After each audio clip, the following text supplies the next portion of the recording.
we're seeing a rise of these wellness trends right now, right? And people love to follow people along during the process that they're going through it. But we don't know what's going to happen in 5 years or 10 years. So Yep. I don't know if you ever watched that series, Apple Cider Vinegar. Did you watch it? No. Oh my God, you have to watch it. It's amazing.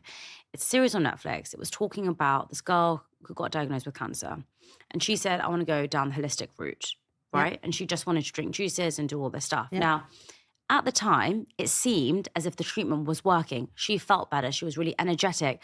Her rashes went down. They weren't doing any testing because they were going by how she was feeling, because the more testing she did, the worse it was for her, la-di-da. What I'm trying to say is that she 100% believed in that moment, and this is based on a true story, that her using this holistic diet, switching to veganism, and doing this wellness trend was helping get rid of her cancer. And she believed it full-heartedly. There was someone else who was impersonating her, but we won't get to that. Now, I think a lot of these wellness influencers who are out there, they do believe that these things are helping them. Their skin's clearing up, they're losing weight, they're sleeping better, they feel more energetic, they look better, all of these different things. But we don't know what's going to happen in 5 or 10 years' time, which is so worrying because we're asking other people to jump on this bandwagon with us. And I just want to also give credit to some influencers. I also think that people get a lot of stick for sharing what they're doing. When someone's sharing what they're doing, they're not necessarily saying that you have to do it. Yeah. They're just saying that this is what I do, because most of the time people are saying, oh, tell me your diet, tell me what you eat in the morning, tell me about your bulletproof coffee. People are asking, so they're sharing their products. And so whilst I don't think that they're doing it to harm other people, I also think that the overload of information and how accessible we have information to everyone's lives and what they're doing is really, really something that is quite harmful. For example, and I want to go back to the milk saga, and I promise you we will go on to rapeseed oil as our last point. We'll start and close with it. A couple of weeks ago, I was very bloated, to the point where I honestly looked about 3 or 4 months pregnant. I'll show you the photo after. And I realized that there must be something in my diet that is wrong, right? Because I have got this a couple of times. I had it when I was traveling, I had it in India, and it's very, very painful. It looks as if I put on a lot of weight, and I know it's not weight, but it feels uncomfortable. And I put it on my story. And I said, I'm really bloating, give me some of your tips. Now, so many people responded and gave me really helpful tips. My mum had some holistic tips. My grandma gave me some holistic tips. I went for lymphatic drainage, which massively helped. People gave me loads of powders and supplements and juices and told me to drink apple cider vinegar in the morning. Now, I haven't started apple cider vinegar, but I have been taking an apple cider vinegar gummy after I've eaten, and it has helped. But I have been doing a multitude of things. One of them is drinking 2 liters of water a day, because I used to drink maybe 500 mils of water a day. I'm cutting out fizzy drinks because I used to drink loads of fizzy drinks. I'm having fenugreek seeds before I go to bed. There's loads of things that I'm doing. The problem I have with this whole bloating saga that I went through was, instead of me getting to the root cause of the problem, which, by the way, I have gone for a genetics test now, so I will hopefully get to the root cause, I was flooded with so many solutions of things to take, supplements to have, drinks to have, and it was said, this is going to solve your bloating. Now, these companies are marketing to women to cure their bloating, their PMS, their mood swings. These companies are targeting things like bloating, PMS, menopause, whatever they are, fatigue. And it's very easy to buy into all of these things. In my situation, if I came to you and said, I'm really bloated, would you recommend me all of these supplements and drinks and things to take? Or would you give me another solution? What would you tell me to do? So the first thing I'd tell you to do is to actually speak to a dietitian. So I'm a nutrition scientist, Okay. and a dietitian is properly qualified to be able to get to the root cause of something that might be due to your diet. Okay. And I think this is a really important message, actually, because anyone can call themselves a nutritionist. The nutrition title is not under any kind of governance.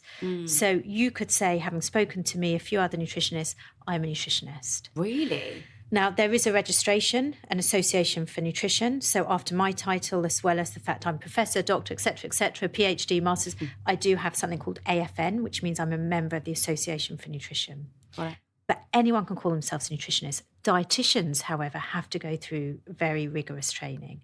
And I think it's really important that people understand that. So when you hear a dietitian talking on social media, they have undergone a pre-approved course. It's clinically approved. They are qualified to work in clinical settings in hospitals. They are the people that are qualified in a way to be able to communicate to you evidence-based science, but also to be able to try and work out what's going on and how to give you the best advice. And they should, because this is their training, and they have to adhere as part of their membership with the BDA, the British Dietetics Association. They have to adhere to certain professional boundaries, etc. They will make sure the advice they're giving you is based on sound evidence. You could go and see anyone who says they're a nutritionist, and goodness knows what advice they will give you. So that is my first recommendation, that you would see a dietitian and not necessarily a nutritionist. Now, I'm not saying all nutritionists are bad. There are some incredible evidence-based nutritionists out there. But what I'm saying is be really, really careful, because they are not qualified typically in the same way, but some will be as good as. The second thing I would say is, whoa, throwing all of these 100 things at it, how can you possibly work out what it is? And what you've got to remember is when you add something in, typically you take something out. Right. Now, it's different if it's a supplement. So if it's a supplement, then typically you're just adding that in. Yes. And so, yes, you could try one thing at a time. But I think the first thing I would say is, okay, let's look at your diet now. Keep a diet diary. What I did. Let's see, is there something specifically that's triggering it? You know, does it flare up? Does it flare down? Is it there all the time? Can we see a pattern with what you're eating versus kind of when it's flaring up?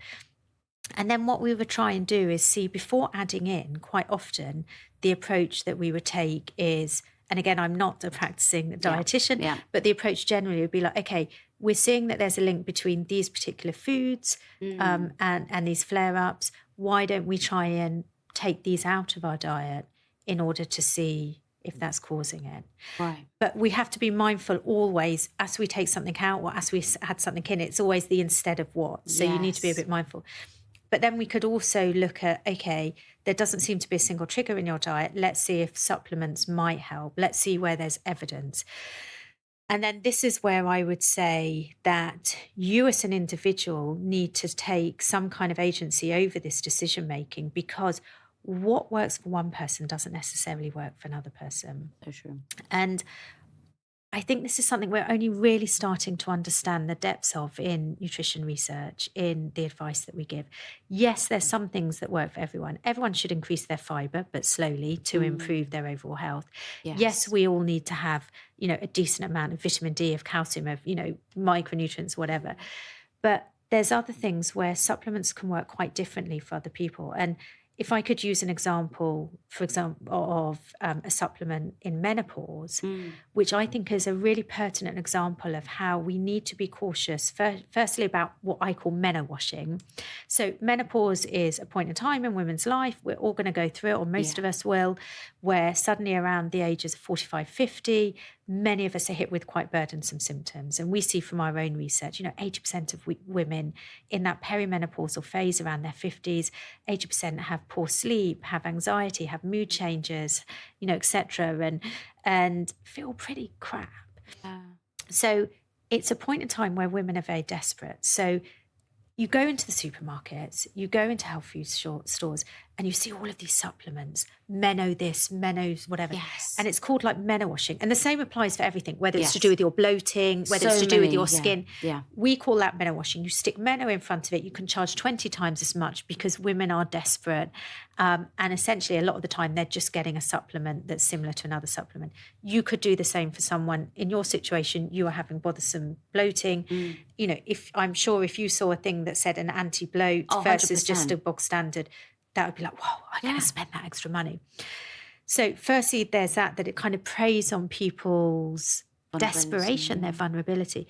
But then there is that variability. So if we take menopause and we think about some of these symptoms like hot flushes, for example, we know that there's certain chemicals called phytoestrogens. These are found in soy products. And these are chemicals that basically bind to our estrogen receptors. So they mimic, in simple terms, estrogen in the body. What happens when you go through the menopause, your estrogen drops, which is why you get all of these terrible symptoms. So if you're consuming these soy isoflavones that they're called, then they're acting like an estrogen. They bind to the estrogen receptors and they can reduce your symptoms. The problem is it's really variable. So on average, they reduce women's symptoms a little bit. But what we now know is that for some people, and it's actually dependent on the composition of their microbiome, for some people, they can convert these phytoestrogens into really active forms that bind really, really tightly. And so they have a big reduction in symptoms. Other people don't have the bacteria that make them into this really active form, so they don't bind very strongly, in simple terms. And so then what happens is you don't have the same reduction. So people that are able to convert these isoflavones, these phytoestrogens, into the really tightly binding forms have a 75% greater reduction in symptoms compared to those who don't have those species that can't convert it. So I could say to you, I mean, you're a lot younger than me, but let's pretend you're 48, which I am. You know, I'm in the depths of menopause, brain fog, mood swings, etc., etc. And I could say, oh my gosh, I've just taken this phytoestrogen, soy isoflavone supplement. Oh my God, it's cured my symptoms. I feel great. Now, that could be because I've got the microbiome species that enable, in this instance, but you could then go and try it and be like, it's not doing it for me. So this is true. why we need to be a little bit careful about, yes, what does the overall evidence say?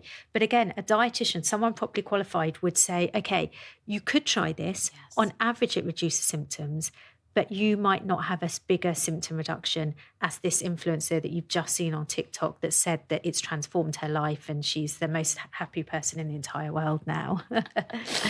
It's so true because, you know, someone told me to take apple cider vinegar. Someone else told me to take L-glutamine. And it was more when people, exactly, I'd never heard of it. It's more when people are constantly, and then someone sent me this supplement and you know, it's really sweet because people are being so helpful. Yeah. I honestly had about 60 different recommendations of things that I should do. And what really intrigued me is, you know, I would be spending so much time implementing all these new things, researching these new things, rather than just stripping it back. So what I did is I just said, okay, I'm going to cut out processed foods for the next couple of days. Yep. I was having a lot of dairy because I love Indian tea, and Indian tea has loads of dairy, and I wasn't really having that before. But my mum got me a little pot, and so I started making loads of it. So let me cut that out for a couple of days and see. I started chewing my food and eating it slowly because I eat so quickly. So I'm always like inhaling, on the go, walking, running, swallowing loads of air. I just started, honestly, to be a bit more mindful, and I started to keep a diary of all the food that I was eating. Now, when you are keeping a diary of all the food you're eating, you know, I did it for about 5 days. I stopped now. It's very difficult. But when you are doing it, you know, you are really mindful of all the things that you are eating. That's why, you know, I was saying, oh my God, I can't believe I've eaten so much sugar. I didn't know I was eating this much sugar. And then I also didn't know I was eating so much fiber. So, you know, 50 grams is quite a lot for 3 days in a row. I was like, okay, so maybe that's contributing to the bloating also. So I also think that doing your own research instead of just looking for a quick fix online is really important. But I think that because we're so busy and because we are seeing people saying, this changed my life, this changed my skin, this changed this, you are attracted to it, obviously. We want a quick fix. Of course we Everyone do. Does. Everyone's busy. Everyone's tired. Everyone wants to also try the new wellness biohacking tool that someone's selling them. You know, we want to hear about it. So I think it gets tricky with that.